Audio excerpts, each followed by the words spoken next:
Today I'm counting down my picks for the games I'm most excited to play in 2025, and some beyond. Number 10. First up is Clair Obscur Expedition 33. The name's a mouthful, but the game just oozes style, personality, and an insane narrative hook. The premise is that every year, death comes for everybody of a certain age, and every year an expedition sets out to stop it from happening. It's an incredibly powerful ticking clock that puts immense pressure on this year's team to succeed. If the visuals and high production value weren't enough to capture my interest, the cast that's been assembled would have. Frankly, I'll watch anything Andy Serkis is in. Now, those who know me know I'm not into turn-based games typically. However, if a game can mix up the formula, like the Paper Mario series does by adding in real-time aspects to the combat, I'm in. COE 33 promises not only a similar style of gameplay to Paper Mario, but does so with a huge increase in production value to boot. Couple that with its budget price tag, and this one seems poised to make an impact by not bloating the game length past its welcome. Number 9. South of Midnight popped out immediately when I first saw it. Visually, it's another stunner. With an amazing stop-motion style, this game is unlike any other that come to mind. The lighting and atmospherics combine to create gorgeous vistas that are just begging to be explored. Gameplay details are currently very light, but what has been shown is interesting. There appear to be arena combat scenarios that bring life back to pockets of the world. In that way, it reminds me a lot of Kenna, Bridge of Spirits. And that's not a bad thing in my book. These battle arenas are what break up moments of traversal and exploration. And speaking of traversal, who doesn't like games where you can glide or fly to get where you're going? Story details are also currently under wraps, other than they involve Deep South folklore. I don't have much exposure to folklore from the Deep South, but from everything I've seen, I'm sold. Number 8. Paperclay is a game that just exudes joy.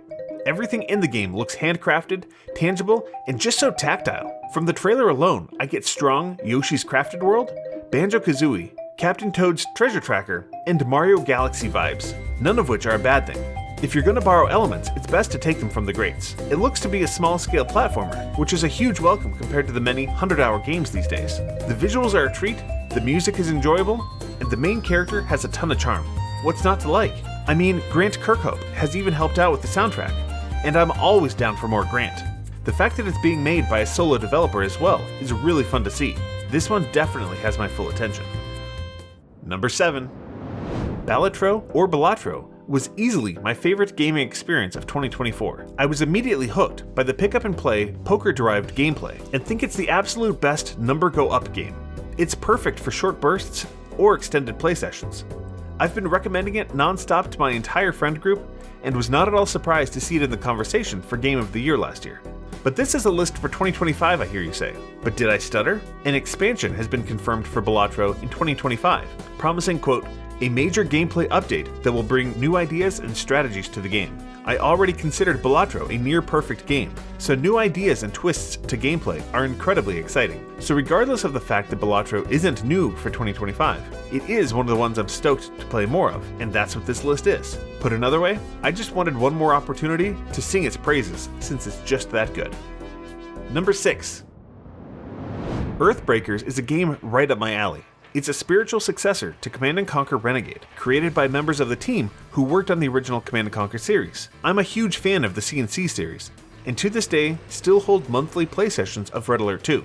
That's a game that's over 20 years old, so the thought of getting something new from the same team is insanely compelling. Earthbreakers looks to modernize the visuals and update the gameplay formula of Renegade into a modern context. It was even far enough along back in 2020 that it participated in Steam's Summerfest in a public playtest. However, since then, things haven't looked so hot, mostly because of this update on the Steam page. The development team got poached to work on a bigger project, so development has been paused, and the likelihood of release ever decreases. My hopes of this one ever actually coming out are extremely low, so I'll add a bonus game to the list that actually has more of a chance of coming out.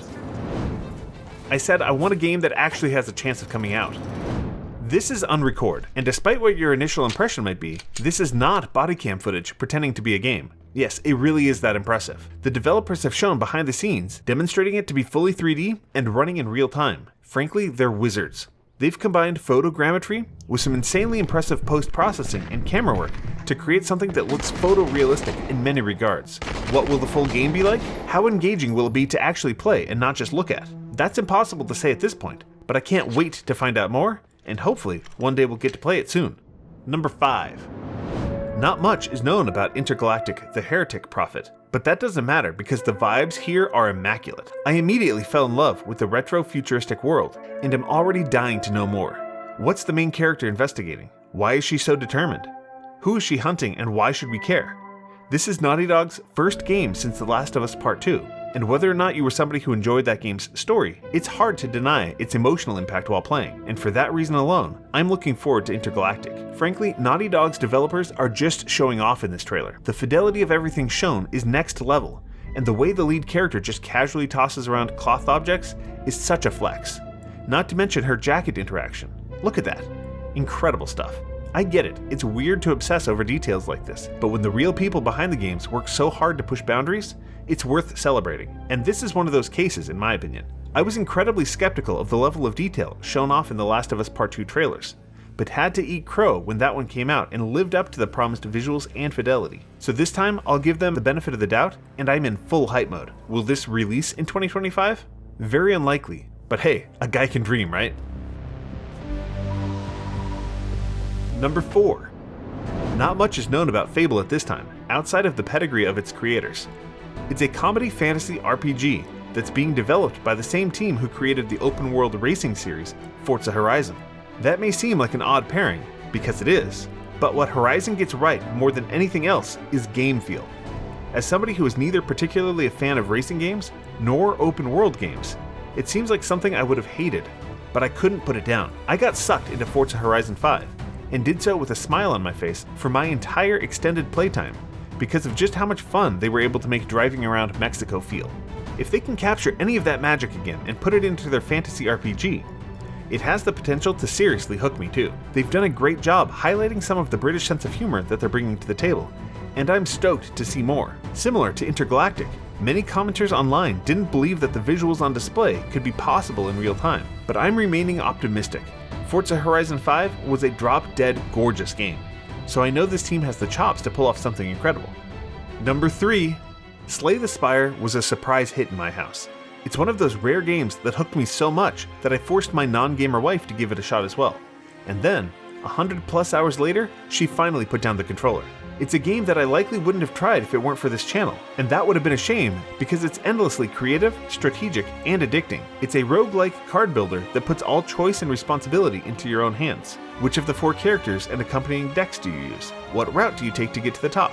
Do you take on the larger bosses for the larger reward, or take it a bit easier and just focus on adding the best cards to your deck? There's so much choice that it could easily be overwhelming, but the balance is tuned just right to give players a fantastic sense of agency. The developers are being a bit cagey about what's new or different in the sequel, but if they can modify the gameplay in even just the slightest way, I'm gonna lose a lot of time to this one. Number 2. God of War's 2018 reboot came out of nowhere and blew my socks off. I hadn't played any of the games in the series leading up to that one, so everything felt visceral, exciting, and fresh when I stepped into that world. It underpromised and overdelivered again and again and again throughout the entire game, and instantly became one of my favorite gaming experiences ever. I could gush over that game for a very long time, but that's not the point of this list. Since God of War's release in 2018, Cory Barlog, the game's director, has quietly been toiling away at a new IP at Santa Monica Studios. Nothing is known about it at this point, and it hasn't even been publicly talked about. Cory has announced he's working on a new IP, and that's it. There are some pretty heavy rumors that it's a sci-fi game, but that could have just been mixed up with rival studio Naughty Dog's Intergalactic. I know nothing, yet I'm incredibly excited for whatever they're cooking up over there at Santa Monica Studio. With the Switch 2's imminent announcement, I'm anticipating there will be many games revealed that would have been included on this list had they been announced already. New 3D Mario or 3D Donkey Kong? Are we due for a new Smash Bros? Will Mario Kart 8 Deluxe finally get a sequel? There's so much potential for amazing releases from Nintendo this year that it'd be a crime not to include them right at the top of this list. Number 1. Metroid Prime 4 is easily my most hyped game, no question. It's been over 17 years since Metroid Prime 3, and over 7 since the announcement of Prime 4, and every day has been an agonizing one without a new Metroid game. The Metroid series tops my list of all-time favorites.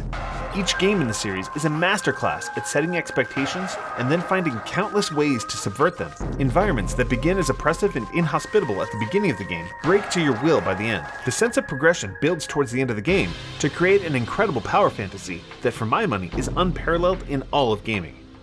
There's still so much we don't know about Prime 4, but it's undeniable that at least on the visuals front, this game is firing on all cylinders, and it's punching way above the Nintendo Switch's weight class. If the level design and combat feel is anywhere near as impressive as the visuals have already shown to be, this has the potential to be one of my favorite games ever. I absolutely cannot wait. And that's it. Those are the top games I'm most excited to play in 2025. Which games are you most looking forward to? Let me know down below. You know what to do.